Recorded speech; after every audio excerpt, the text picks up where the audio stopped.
Дай Боже доброго здоров'я. В етері програма «Русинська файта», я її ведуча Віра Ковулей.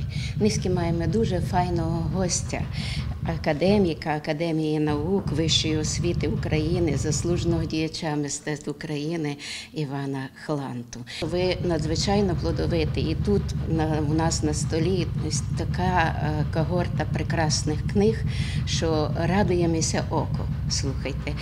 Але низька бесіда піде про коляди. І почнемо ми, чистований Іване, з того, які традиції різдвяні є на Гуцульщині. Варто сказати, що це регіон надзвичайно особливий. Раз особливий тим, що там природа надзвичайно красива. Якщо тут порівняти, колись то Ліна Костенко писала, що природа така гарна, що хоч зупинись, стань і з Богом розмовляй. Отака природа на Рахівщині, на нашій Закарпатській Гуцульщині.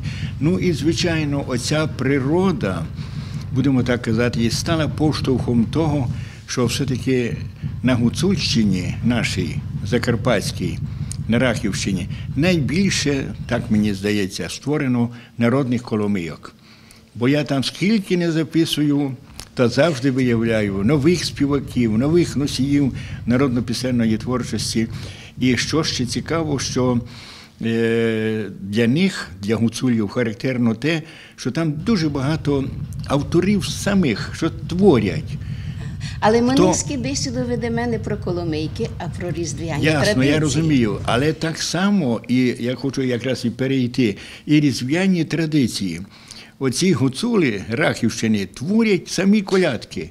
І що не дивно, колядки там будуть релігійного змісту, але воно пов'язано із народом, із народними звичаями, обрядами, і цікаві, і змістовні.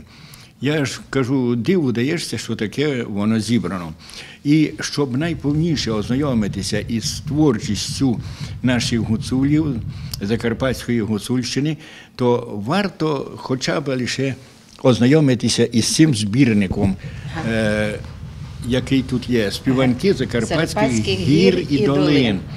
Бо тут є подані, наприклад, нас цікавлять колядки і щедрівки, так подані усіх регіонів області, і в тому числі і Гуцульщини.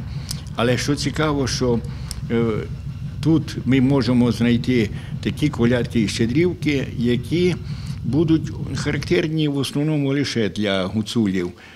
Але окремі мотиви, окремі уривки, але інші будуть характерні і для бойків, наприклад, і для лемків, взагалі для всього Закарпаття. Так. Цікаво, Різдвяний-вечір, як у них, ви збирали ті традиції? Треба сказати, що особливих відмінностей у лемків, гуцулів і бойків немає. Усі готують 12 страв, що ми вже привикли про це говорити. Звернемося до того, у кого куття, а у кого бубальки. І таке є, бубальки будуть на Мукачівщині, звичайно, у цих низовинних районах, а куття в інших районах, в інших частинах нашого Закарпаття. На Гуцульщині куття? Так, на Гуцульщині так. У них все це готується дуже, дуже смачно, як і по всьому Закарпаттю. Тому я кажу, що дуже такої великої різниці немає. Можуть бути окремі у назвах страв, у підготовці цих страв, або у самих колядках і тому подібне. Пасли вівці пастирі, пасли вівці пастирі, при зеленій дуброві, при зеленій дуброві. Ангел їм ся показав, ангел їм ся показав, де Віфлеєм їм сказав, де Віфлеєм їм сказав.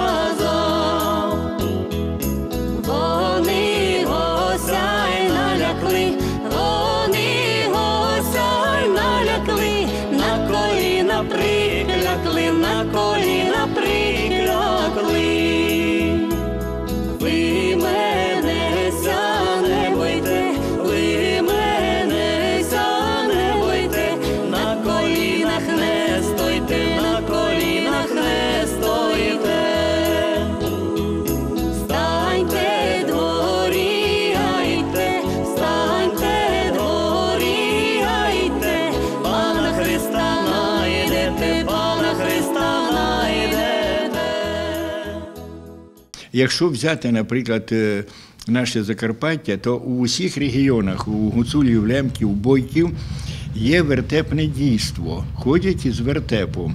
Тепер у окремих районах називають вертеп. Наприклад, на Хущині, в моєму рідному селі Копашневі кажуть вертеп. І у багатьох інших. А в деяких кажуть Бетлегем. Це будуть низовинні райони, отут Ужгородщина, Великоберезнянщина. Як думаєте, Бетлегем, то не є вплив Мадярщини? То Мадярщини або, можливо, вплив словаків. Ага. Ну, воно, я кажу, воно пов'язано тут із цим регіоном. Але найповніше вертепні дійства зафіксовані і опубліковані у цій книжці, яка називається «Закарпатський вертеп». Вона вийшла у 1995 році, і тут подано 27 сценаріїв вертепного дійства, при тому як гуцульські, так бойківські, так і лемківські, майже однакові, однакова кількість. Хто візьме книжку в руки, так, ознайомиться, і йому стане все ясно. Тут є велика передмова, яку написана у співавторстві із Романом Офіцинським, істориком, етнографом, який добре знає ці традиції. І у цій передмові охарактеризовано досить детально закарпатський вертеп. Щоб не ходити і не шукати літературу про закарпатський вертеп, досить прочитати оцю передмову. Ну і тут ще скажу, що дуже цікаві моменти треба наголосити на тому, що найповніше колядки і щедрівки Закарпаття опубліковані ось у цій книжці під назвою «Колядки», яка вийшла в 1998 році. Я вперше тут подаю 110 текстів колядок. Ну, тоді стільки мені вдалося їх зібрати на той час, на 1998 рік. Тепер я вже їх маю до 200 То колядок. вже можете і друге Треба видати. давати друге доповнене видання. Ну, але, бачите, і тут такі умови були, що я мав намір дати тверду обкладинку. Але це все кошти треба. А ми бідні, як кажуть, як церковна миша. Та надрукували так, як можна було в той час. Але дуже важливо, що тут є вони ноти. всі з нотами. Те 110 текстів колядок, усі з нотами. А при тому одна краща від іншої. Всі надзвичайно оригінальні. Але знову те саме буде, що ми знайдемо колядки, які будуть характерні для всіх регіонів Закарпаття, гуцулів, лемків, бойків. Ну, це такі колядки, як «Нова радість стала», «Дивна є новина», потім «У Вифлеємі», «Нова новина» і так далі. І колядка «Небо і земля» нині торжествують. Ми інколи не задумуємося, як то красиво, гарно звучить оця колядка. Тут сказано «небо і земля» нині торжествують. Урочиста така частина, такий характер, велич така, що небо і земля торжествують, бо народився Христос, наш Спаситель. Ми просто колядуємо так, механічно і все, але не задумуємося, що який глибокий зміст вкладено в ці слова. І тут і мелодія гарна, і взагалі всі мелодії колядок надзвичайно дуже оригінальні. На це звернув увагу ще Іван Франко. І він казав, що колядки будуть жити доти, наші українські колядки, доки їх будуть виконувати наші шанувальники різдвяних свят, доки буде панувати наша християнська віра, і будуть поширені і народні колядки, бо вони надзвичайно дуже особливі і змістовні.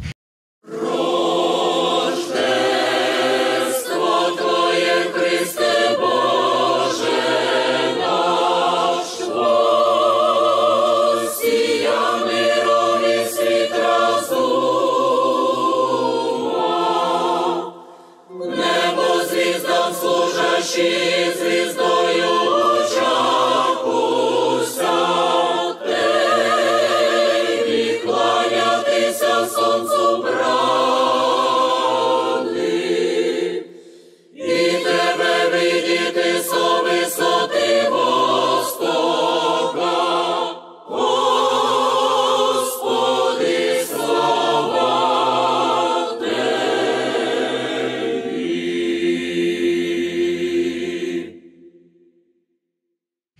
Уявіть собі, що на мелодії колядок виконують херовимську пісню. Таке, я навіть кілька мелодій знаю. На мелодії колядок виконують многоліття. Там особливо на колядку «Дивна я новина». Воно гарно підходить. Так що це надзвичайно гарно і урочисто. Гадаю ще нашим читачам, що є отака книжка «Співайте Богові нашому, співайте». Як матеріал цих духовних пісень я збирав понад 20 років. І це найповніше видання духовних пісень, це треба запам'ятати нам. І тут уміщено 35 текстів найкращих колядок Закарпаття. Ну, я сприймаю колядку як молитву. Так, бо вони складені на основі Святого Письма. Так, коли кожні колядники, коли колядка звучала і прийшли до Газдові, то вони вставали, як на молитву, ні? Ну, і таке було. І колядки різні виконують. Я вже тут назвав деякі, що у кожному селі деякі є колядки, що виконують у певних районах, регіонах Закарпаття.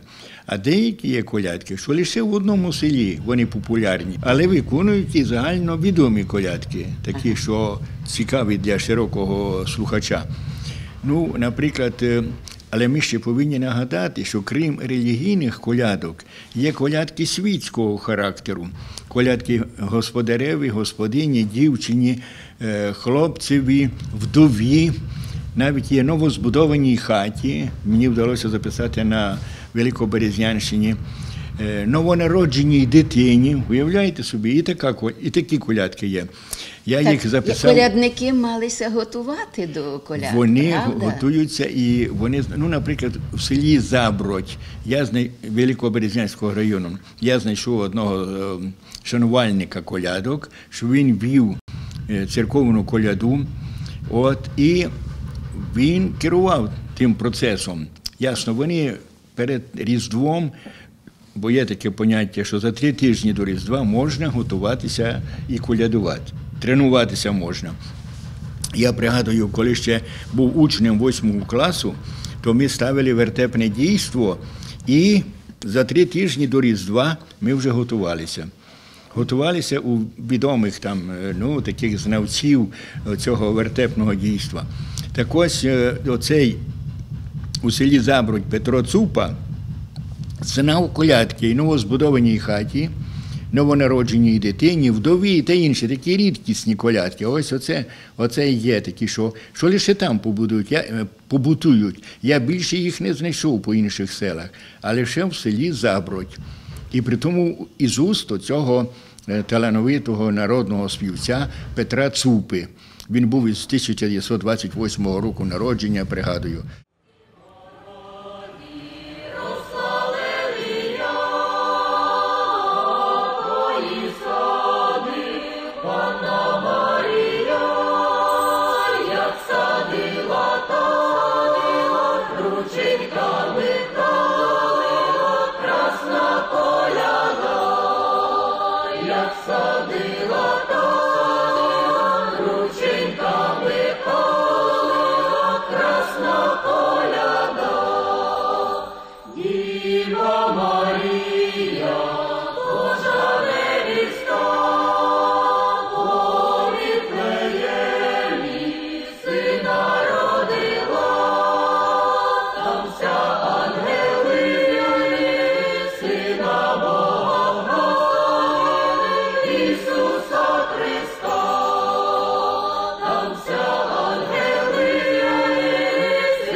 Вони могли колядувати із 12 години дня і прийшли до цієї хати, поколядували, до іншої повінчували і так далі.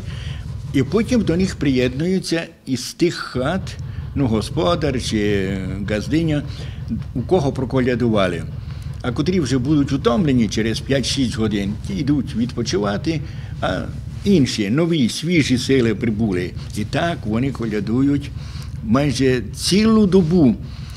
Я приїхав, там поселився у людей, а їм кажуть, що тут є гість. Приїхав із Ужгорода, і вони мені колядку проколядували, так як господареві, так і таку гарну. Так ось, оце надзвичайно дуже цікаво і змістовно, що вони не обминають жодної людини, жодної хати. Але що ще цікаво, що це буде характерно для всієї нашої області, що де в хаті дівчина, там хлопці колядували. І йшли, збиралися, ціла громада велика, могло бути і 10, і 15 хлопців, і колядували від хати до хати, там, де була дівчина. Де нема дівчини, вони туди не заходили. Але уявіть собі, що деякі хати, я пригадую, в моєму рідному селі, були далеко від центра, не від центра, а від вулиці центральної. Ось, треба було кілометр йти. І вони не лінувалися, а йшли, щоб звеселити і тих господарів, і дівчину, яка їх чекає. Ось, але оце дуже цікаво, що наскільки наш народ морально багатий, духовно грамотний, що усіх шанують, поважають на таке велике свято, як Різдво. Не можна когось обминути і просто залишити і не відвідати, бо, мовляв, то там далеко. Ну і вони ставали під вікном, ото, що я пригадую ще з дитячих років. І в основному колядували: «Божий синець народився, звише ко нам понизився». Оце у них була популярна колядка, цю виконували. Ну і потім Михоноша заходив до хати. І дівчина давала миску оріхів, ліскових, казали, це ліщинових, то знаєте. От. І можете собі уявити, що через там 20 хат, що вони поколядували, у них вже мішок той повний. Вже тяжко Михоноші носити його. І він тоді залишав у когось із господарів, та вже новий наповнювали тими оріхами. От. І це було надзвичайно цікаво, бо потім наступного дня, чи через, як кінчалося Різдво, та ділили, або цих оріхів давали кожному із тих хлопців, бо вистачало, бо там могли по 3-4 мішки оріхів, таких великих, заповнити. Але потім, що та дівчина оріхи дала цьому Михоноші, а господар, батько дівчини, запрошував усіх колядників до хати. Вони сідали за стіл, і, звичайно, це швидко йшло. Вони довго не сиділи, бо їм треба до інших іще сходити і все встигнути зробити. І вони їх там угощали, пригощали, смачні страви, як на Різдво приготовлені, поїли, щоб не були голодні, і пішли далі.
Та кажу, це мені надзвичайно подобалося. І нині я вважаю, що це прекрасно, що ні одну людину, жодної людини не залишали, щоб до неї не відвідати її і не поколядувати на таке прекрасне свято.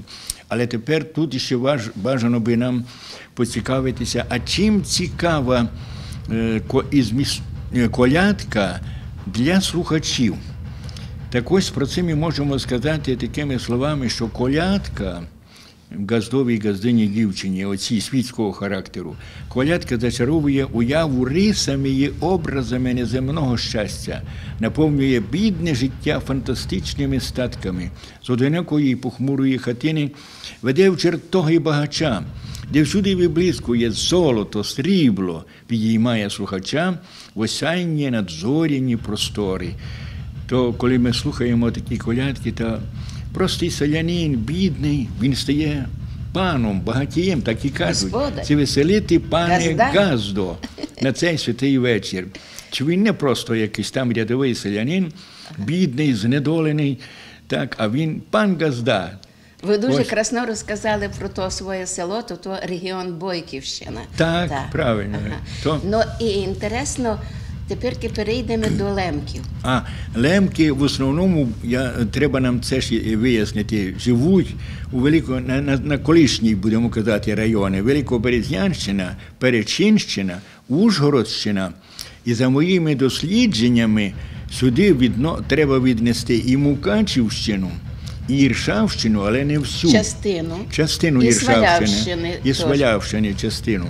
Так, бо, наприклад, у Іршавському районі такі села, як Приборжавське, Довге, Бронька, Суха, Кушниця, Лисичево, це бойки, звичайні справжні бойки. У них панує коломийка, точніше, аби наш слухач, читач знав, як відрізняти бойків і лемків, саме цих і гуцулів, то нехай звертаються на те, якщо у селі побутує коломийка, то будуть бойки.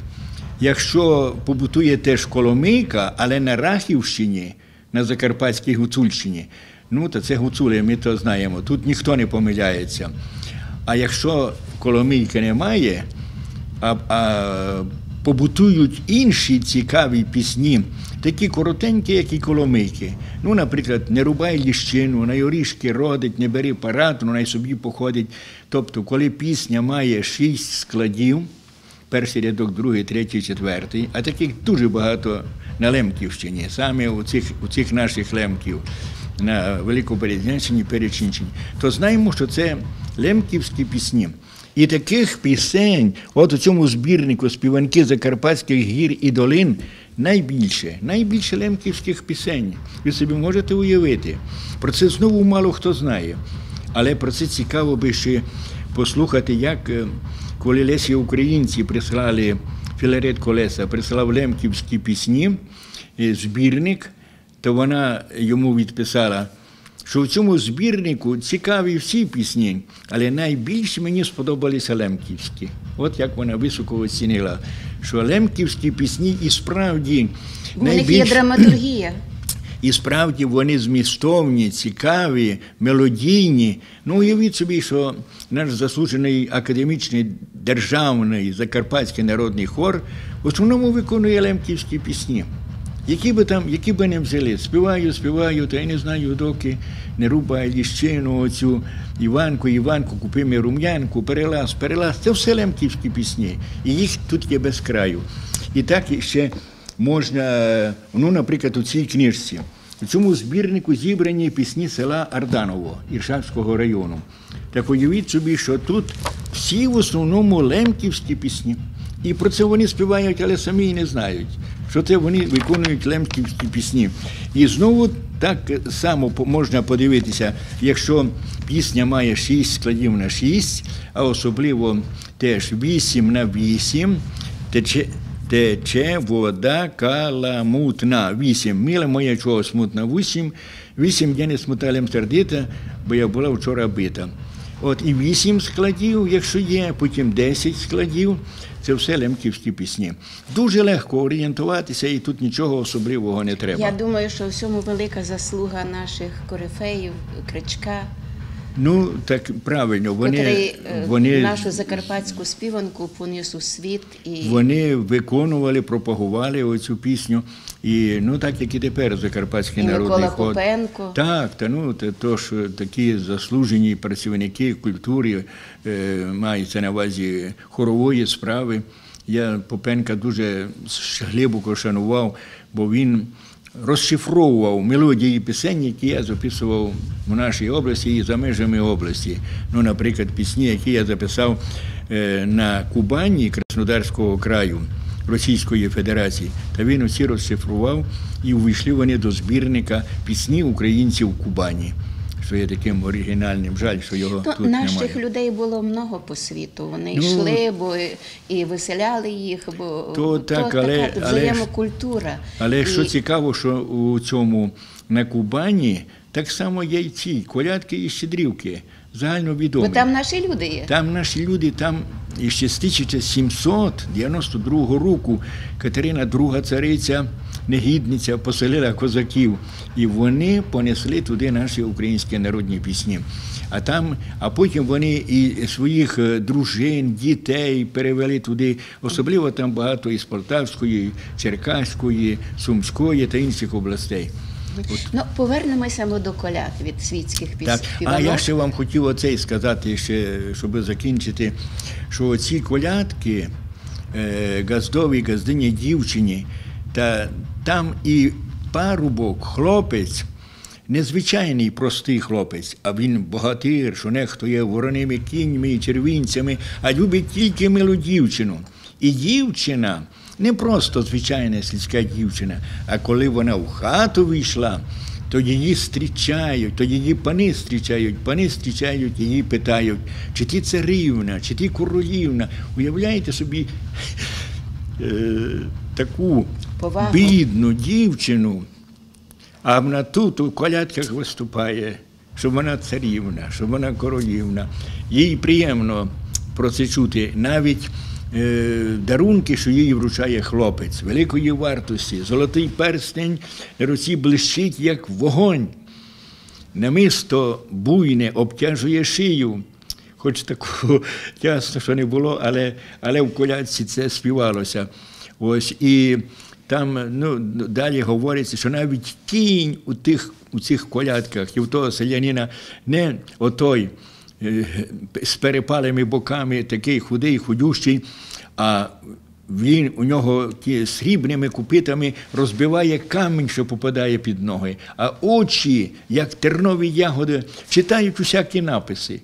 Уявляєте? Образність нашого образність, народу. це надзвичайно цікава і змістовна. І тому оці колядки живуть і нині, і будуть жити.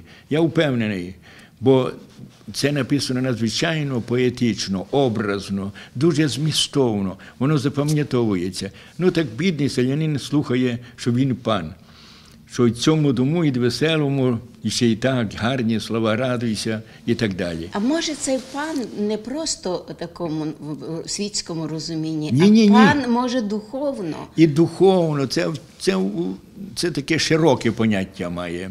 Це таке широке поняття, як оця книга.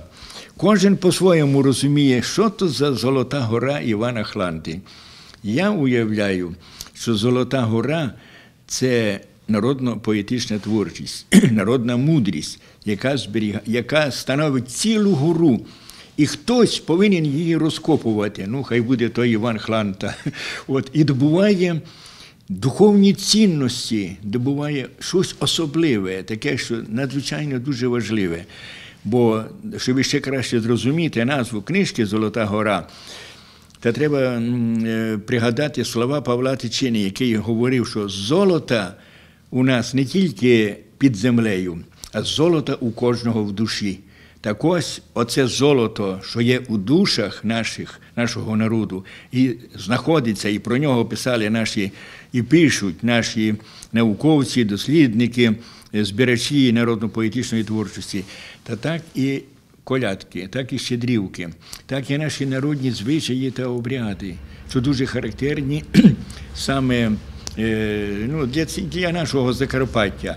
Бо вони тримаються, вони не загубилися. І нам треба все зробити, щоб вони й далі зберігалися, наші традиції, звичаї та обряди. Бо завдяки їм ми належимо до нашого народу. Мудрого, терпеливого. Треба сказати, що талановитого ще. Якщо мені один казкар у селі Боронєво Юрій Баняс за 6 тижнів від 9 години ранку до 10 години вечора розповідав, і він розповів мені понад 210 текстів казок, що увійшли до книжки, її тут немає, такої, вона за обсягом буде 913 сторінок, ну, як оця, наприклад, книжка. Там можна собі уявити, що який талановитий наш народ. Він має все, лише йому треба дати волю. А воля у нашого народу не вмирає, як писав Шевченко, ще не вмирає душа наша, не вмирає воля, і не ситий не виоре дню моря поле, не скує душі живої і слова живого. Але російські окупанти це не знають, бо вони не читають літературу. Вони не можуть зрозуміти, що вони не знищать український народ. Біди принесуть дуже багато і вже принесли. Але наш народ нездоланний, мужній, терпеливий і перенесе всякі злогодні, щоб знову взятися до роботи і будувати нову, заможну, багату, духовно багату Україну. Ну, Чистоване Іване, на закінчення нашої програми я вас дуже прошу, повінчуйте маленько. Да. Ну, щоб повінчувати, то у нас є колядка «Нова радість стала». Пригадуєте, там є такі дуже гарні слова. Просимо тебе, царю, небесний владарю, даруй літа щасливі сему господарю, та ще й господині, даруй літа щасливі всій його родині. Ну, а дехто може закінчувати «Даруй літа щасливі нашій славній Україні». І так, і такі є закінчення.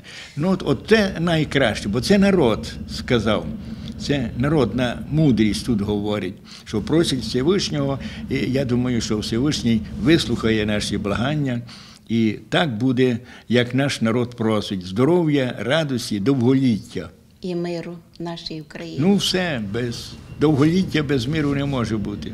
Чистоване Іване, дуже вам красно дякую за те, що ви прийшли до нас, що поділилися своїми споминками і про колядки, і про співанки, бо то взаємозв'язаний, народна правильно. творчість, котра треба обов'язково нам її сохраняти, треба її записувати або передати тим наступним поколінням. Чиста